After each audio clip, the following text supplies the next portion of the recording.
Mixing with Mike, plugin of the week is the Plugin Alliance Shadow Hills Mastering Compressor.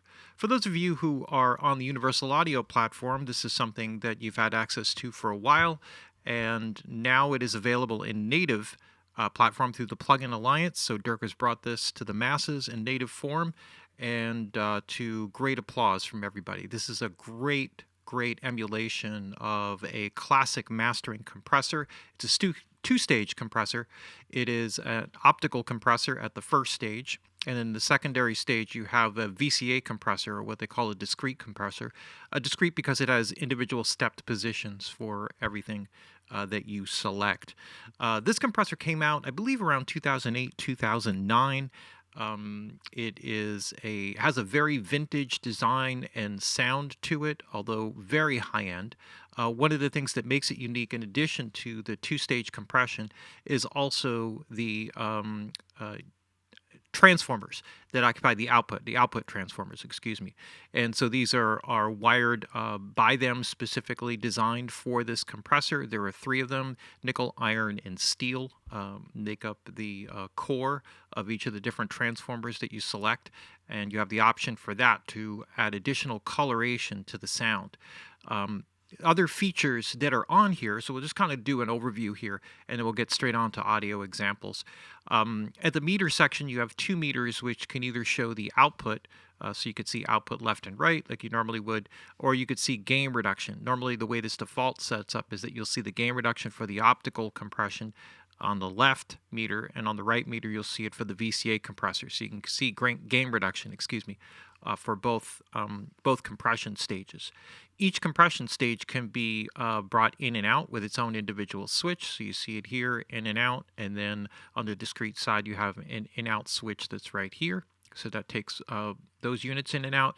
There's a sidechain filter. This is a 90 hertz filter that allows you to take away low frequency. So if you want the compression to breathe a bit more, to be a bit more responsive, then putting the sidechain filter in is a good place to start with that.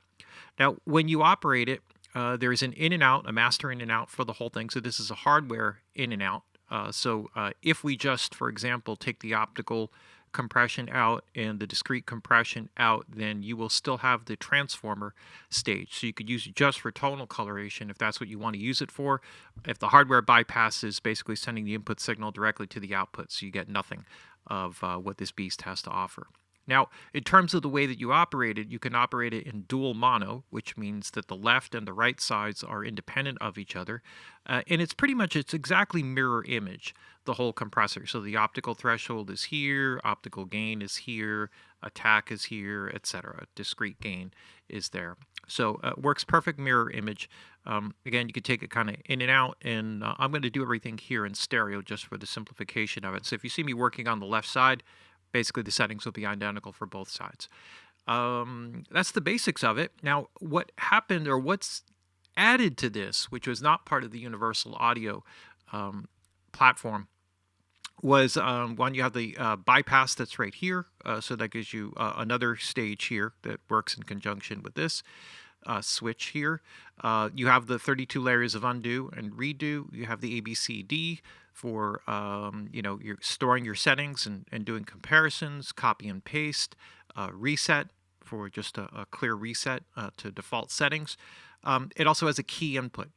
So this allows you to set up an input fed from another source. So this is something that's not available, I believe, with any of the Universal Audio plugins. So that's available. There's an additional sidechain filter here, which is at 90 hertz but can go all the way up. Now, I'm not clear. It looks as if I'm right, I'm not sure if this is a filter that is in addition to. I didn't see any information about that, if this is in addition to, or whether this is just basically the selected frequency on top of what's going on here, which is probably the case because it's default to 90, and that's the exact sidechain amount here. So that just allows you to set the frequency, I think. And then there's a mix control. So if you want to do heavy compression and do a wet dry kind of thing, then that's what it's designed for. Now, the way I'm going to show it here is somewhat of a mixed bus compression. I'm going to do mostly with an instrumental just to make it a little bit easier to hear some of the things that are going on. It's a mastering grade compressor. It's really designed for mastering work. I want to demonstrate it a little bit more in a fashion that way as opposed to putting it on individual instruments. It's not that it wouldn't sound great on vocals or drums or whatever, probably sound amazing. You can experiment with it on that, and I'm going to demonstrate it as the original hardware was sort of designed for and kind of work with it that way. So let's start with the optical compression and kind of work our way up. Actually, I'm sorry. Let's skip over and let's just do this here, which is working with the output transformer. So right now we have the two compression circuits out. And this can be very subtle. So I just want you to be very aware of the fact that, this is may not necessarily be the easiest thing to hear. But I'll give you a little bit of a pointer for what to listen to. So in the nickel setting, essentially what you get is this is the lowest distortion transformer, and it has a little bump around 10K. So it'll give you a little bit more presence on the top end, and is the most linear. So this will be one where you'll hear a little bit more presence. The iron, which is the middle setting, when we go to that, give you a little bit of a boost around 100 hertz. So this will give you a little bit more thump, maybe out of the kick drum, a little bit low power energy. That's a good power frequency for the low end. And then if you want something that has a little bit more sub energy, then the steel is the way to go, because that's going to give you a boost more like around 40 hertz. So if you think of it that way, you're going to get presence, a little more thunder on the low end, and then some sub kind of information that's sort of mixed in there. So if you focus on those basic points, you'll hear a little bit better of the coloration that comes. Again, it's going to be subtle, so don't expect dramatic differences here. This is sort of the world of mastering. So here we go.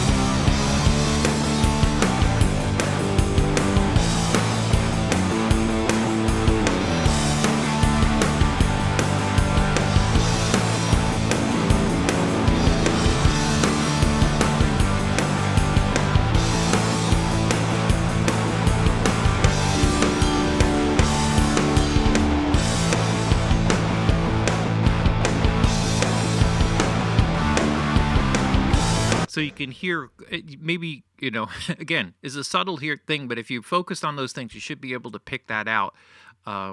If your monitoring setup or headphones or however you're listening is set up right. Again, it's kind of subtle, but it has a little bit of a, it adds a little bit of a character. So out of the three, I kind of like the middle one, the iron core.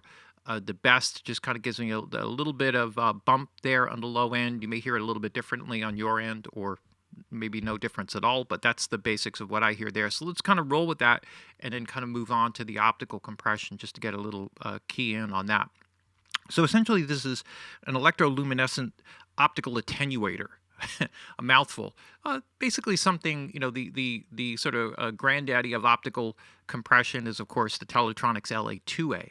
I'm not sure how much it's modeled after that, although it does have a multi-stage release characteristic. So what you get for controls like this, very similar to the LA2A, is just a threshold and an output gain. And that's basically it, in and out with a circuit, and really no other settings. And so it just sort of works pretty much that way. So the way that it fundamentally works is that you get two stages of recovery on the release. The initial recovery stage will give you about 80% of your gain back. And then the remaining 20% will happen over a longer period of time. So this is very much like a broadcast limiter kind of thing. And it's also helpful where you don't have so much gain recovery. It kind of protects a little bit from some of the pumping and breathing, although that's a pretty dramatic thing. And it also allows the compressor to breathe a little bit. It has a fixed ratio of 2-to-1. So pretty much that's what you get with it, which I think is also true to the LA2A. Although I think as you start to hit it harder, it starts to become a little heavier in terms of the ratio. All right, so let's dial up the threshold, get a little gain reduction, balance it out, and see what it does.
The guitars, I think, being how heavy they are and sustaining they are, I just wanted to make that a little bit more audible, exactly what it's doing, so you can hear a little bit more of the breathing effect that occurs there with the optical compression. So I just muted out the guitars there for a second.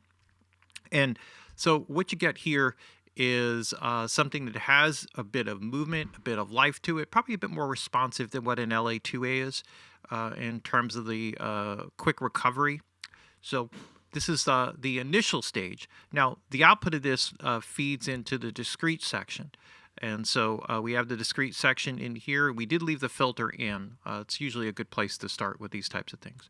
So let's start here. Now, what we have is here ratios that are 1.2 to 1, 2 to 1, 3 to 1, 4 to 1, 6 to 1, and then what's called flood, which is basically a limiter, 20 to 1. So you have all of those ratios available to you there. So depending upon how aggressive that you want to be or how transparent you want to be, you may want to go to a lighter ratio if you really want to do more of a low level kind of compression thing to bring in, like a bit more overall RMS energy from it, from a mastering or from a sound. So that can be a helpful way of doing it. And then you have a recovery stage here, which is 100 milliseconds, 250, 500, 800, 1.2 seconds. And then a dual recovery, which emulates the same characteristic that you get with the multi-stage release of the optical stage, so that you can, here you have choices. You don't have to use necessarily both of them. And you can figure out which ones you like or which combinations that you like. All right, so let's start with a 4 to 1 ratio here. And let's do like a classic kind of thing here where, we have the attack, which is in the millisecond, 0.1, 0.5, 1 millisecond, 5 milliseconds, 10 milliseconds, and 30. So here's a classic kind of pump and breathe style compression here. So maybe what I'll do is I'll take the optical out of the circuit here for a second. Let's dial up this with a 4 to 1 ratio and do sort of what would be somewhat of a classic SSL kind of compression technique.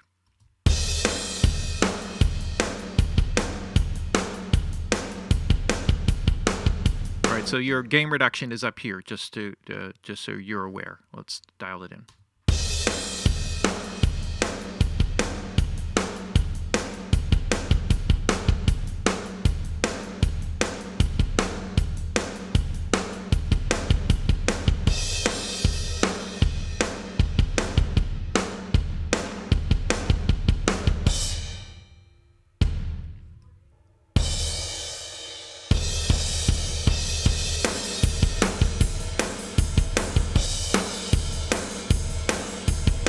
So you can hear the kind of classic pumping and breathing technique that occurs in there. Another classic way to use this, if you want to do it like a little bit more in like a broadcast mode, would be to go to a lighter ratio, and we could dial the threshold in a little bit lower and go to the dual stage release.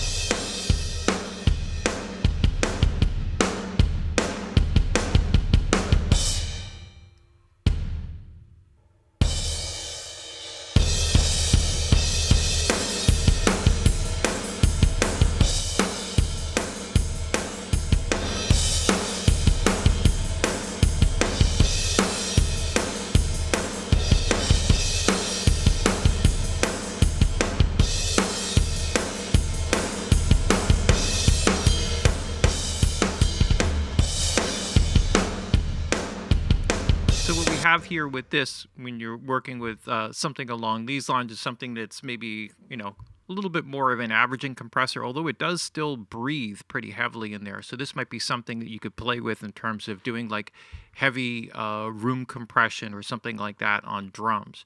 So there's loads of ways to kind of work with this. I'm going to stay here, go back to our initial setting here. Let's go dial back to like a 4:1 ratio. And the ratios can kind of help you to add a little bit of thickness. So you can get a little bit more transparent as you go lighter in ratio, get a little subtle thickness as you drive into the higher ratio settings. Let's see. Let's dial this back a little bit and go back to our settings from before.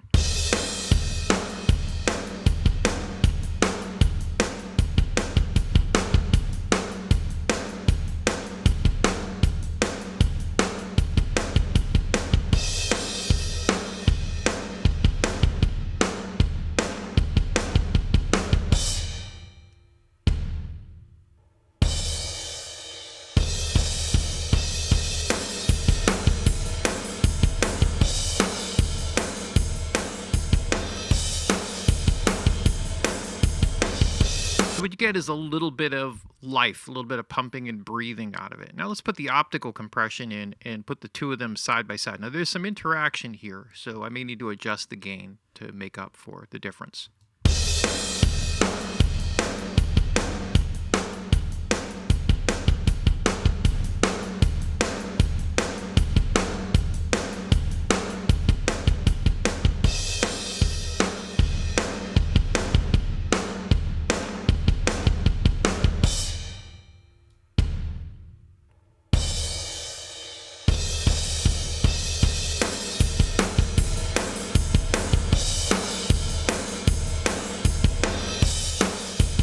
Probably a little bit too much pumping and breathing for a classic mastering kind of thing, but let's just hear what it sounds like with some of the guitars in.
You can see how that starts to really, I had to pull the guitars back just a touch. You get how that kind of glues everything together, kind of pulls the whole mix together there a bit. Let me just add the vocal in, have a listen to that in and out, and see what else we can destroy.